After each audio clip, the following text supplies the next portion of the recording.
Hey everyone, welcome back to my channel. We're going to jump into a YNAB with me for the first week of January 2025. Let's go. Awesome. So jumping into YNAB, I've gone ahead and put in, my transactions from like the 1st of January through the 8th-ish. The number at the top ready to assign does not always match what is listed on the left-hand side in the checking account. If you are new to YNAB, when I first started, this freaked me out because I was like, what? Why do I have more money? It's not reconciling. Don't worry about it. We'll jump into it. I'll show you why these numbers are not matching. I have put, a bunch of categories in here. I've set the targets, so you kind of just click on things.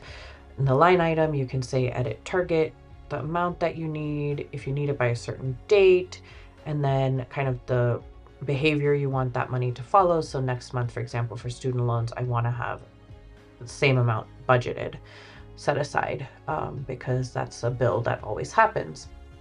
Similarly for property taxes, this one I've put a note in there because I actually moved this money to my savings account and let it sit there until the bill comes due, twice a year. And then for some other ones, for example, restock and refresh, this has different behaviors. So for this, I've actually refill it up to that $50 amount every month. And basically what that tells YNAB is like, hey, if I didn't spend all of my $50 this month and the amount left over kind of rolls over, I only need to fund the difference next month. I don't necessarily want to put $50 every single month, like additional $50 away every single month for things like that. And then I wanted to show you an example of like a savings that I do. So for me, this is like an annual giving savings. I set a $2,000 limit. I just put the behavior as a custom, like I want to have a balance of this. If you want, you can add a due date, and YNAB will actually show you how much you need if you set a due date. So that's really helpful. And yeah, these are kind of the other things that I have on my list. I've set, as you can see, the goals, rainy day readiness. I want to set aside $400 each month. So this is not like a refill up to. I'm tracking this on the left in my long-term emergency fund. Once I hit a certain number, I'm going to stop contributing to it. So it's on my budget for now. And yeah, you might see these like yellow freak out. There's these little like I've overspent on my credit card, etc. Not to worry. This is just because I have not gone in and assigned any of my dollars yet. So I'm going to be doing that next. But yeah, I just wanted to kind of show you that, if you were to import like your transactions, whenever you do that, you may have some things that look a little off, and that's okay, right? Like the purpose is to kind of just understand where my money is going. I actually went ahead and when I imported my balance, I started with that kind of $15,000 amount, and since that first day, I've added other transactions, which is why right on the budget it looks red and yellow and all of these things, and that's just because the money's not been assigned to the proper categories yet, but it's still sitting there in the account or has been spent properly for the account. For example, my mortgage has already come out because I'm filming this after the first. That's okay. I had the money. It went to the right place. I will appropriately show it. So I'm going to actually close the rest of this and talk quickly about credit cards. There's this concept of the credit card float, which I had no clue about before I started really thinking about using YNAB as my budgeting tool. Let me talk about the credit card float real quick, and then we'll jump back into YNAB. The credit card float, right? It's basically this concept. You have purchases that you're making throughout the month. You put them on your credit card and you go about your merry day. And then towards the end of the month, sometime you get a credit card statement that kind of outlines how much money you need to give the credit card company for all those purchases that you made. Now, the issue with this is there's usually a time frame between when you get your credit card statement, right? The date of your credit card statement and the day that that payment is actually due. And it's usually about a 21 to 28 day kind of grace period that they give you to pay off, right, that last credit card statement. However, during that time, you are in the float because you're usually still making purchases on your card. So you're accruing more debt that you owe the credit card company. You're also thinking about, paying for your previous debt, right? So you owe that credit card statement balance. You may not accrue any interest because you pay that amount off, but you're still paying for previous debt. And this is where you kind of get stuck in that loop of the float because you're always using your current dollars to pay for your past debt and not for your future kind of spending or your goals, etc.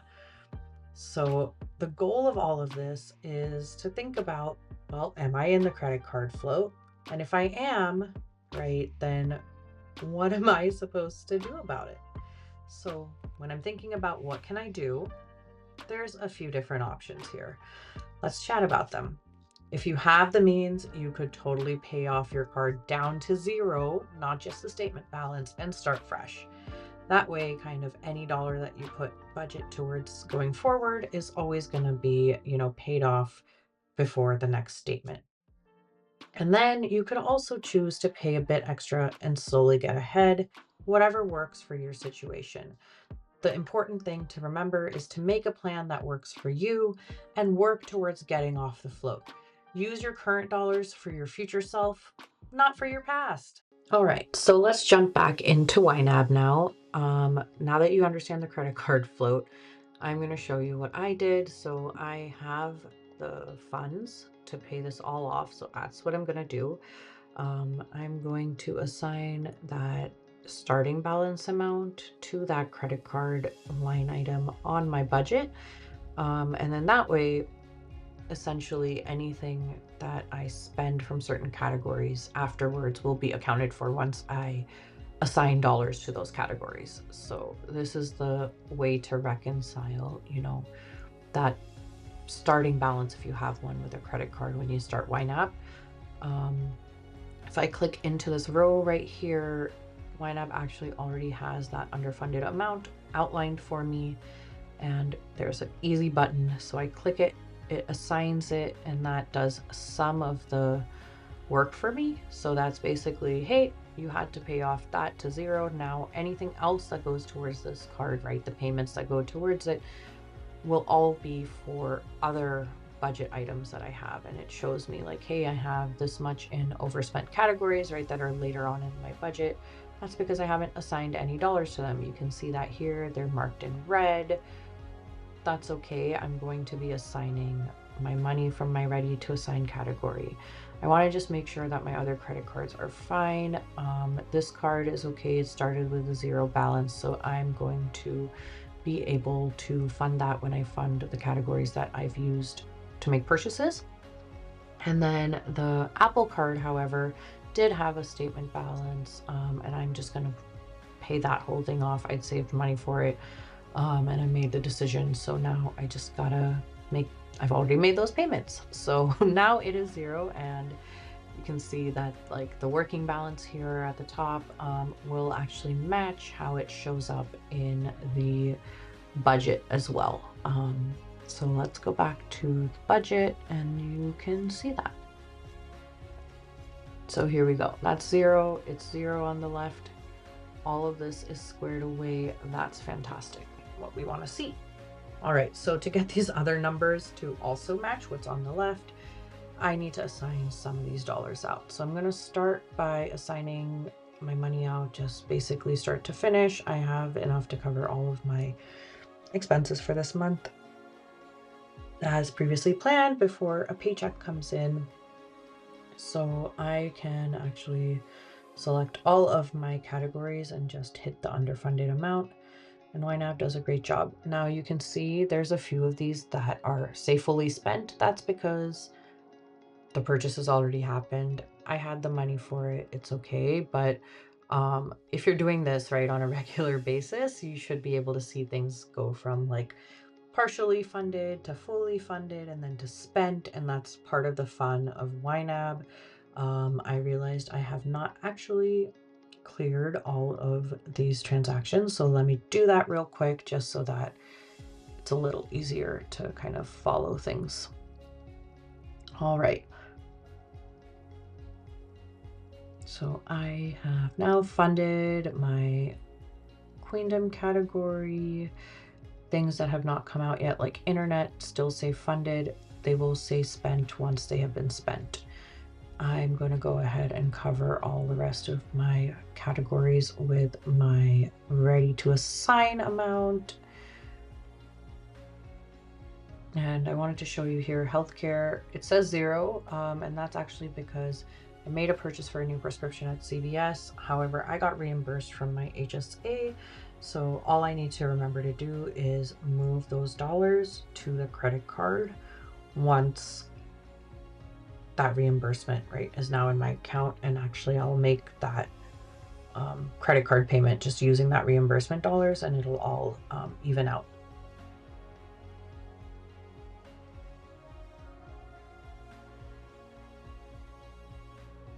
All right, so after the must-haves, we have generosity becomes me.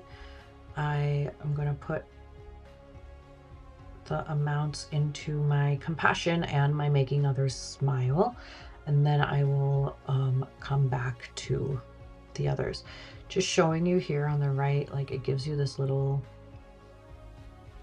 you know, note about your overspent on a credit card, etc. But once I fund this, those numbers will actually go back to that credit card line item at the top of the budget, so it should all start evening out. All right, I'm gonna do living my rich life next. So underfunded, boom, everything is green. It's so fun. If you're wondering why maybe your YNAB doesn't look the same, I'm using the YNAB toolkit extension. And one of the options that it has is to put like these, you know, status color bars essentially on the entire line, not just the progress line that comes with YNAB directly. I like this. Not everybody does. It's okay, whatever works for you. Now you can see these numbers are getting closer. It still says I have to cover around $800 because I still have overspent categories. I could probably just click this blue button here that says cover overspent categories, but I'm not going to because I want to actually remember what it was that I need to cover. And on the way down, I'm also going to do my wealth building and my future proofing. And for my long-term emergency fund, actually, I will move that to my savings at the end of the month if I don't, sorry, not for long-term emergency fund, for my adventures out there. If I don't use like travel money within the month, I just move it. All right. So I still have 30 bucks that I need to cover, and I think it's in reimbursement, and that's because I needed to buy a book for work. I will get reimbursed for that. It's not happening right now, so I think I will just cover this, and then once I get, you know, the money, I can either use that and take this back, or I can just put that into ready to assign. It doesn't matter. It's kind of all a wash at the end of the day. All right. What I do is I put the rest of this ready to assign money into my holding, and not just because it makes it clear to me that like all the dollars that I needed to do something with right now have done something, right? I always give myself a little bit of a buffer just because things happen in life, unexpected issues. I don't want to necessarily always pull from my emergency fund, but I have like this buffer that's kind of built into my budget just in case. And actually I remembered that I still need to fund that Proud to Give, and I think I had set aside this month something like $384, so I'm gonna put that in here. The number looks random, but I have my reasons for it.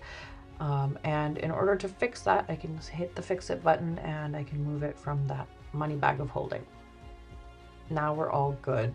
My numbers are looking fresh. I still have about $400 in that buffer, which will be used, towards next month's things most likely, or if I decide that I needed something this month that I really forgot, I can use that.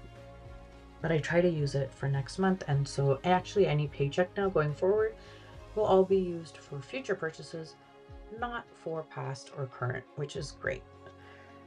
That's the goal, is to get a month ahead eventually. Thank you for joining and watching my content. Please hit that like button, subscribe, get notified when I post more videos. I'm going to try to do these weekly. And as always, I'll see you on the next episode of Noodlenomics. Thanks again.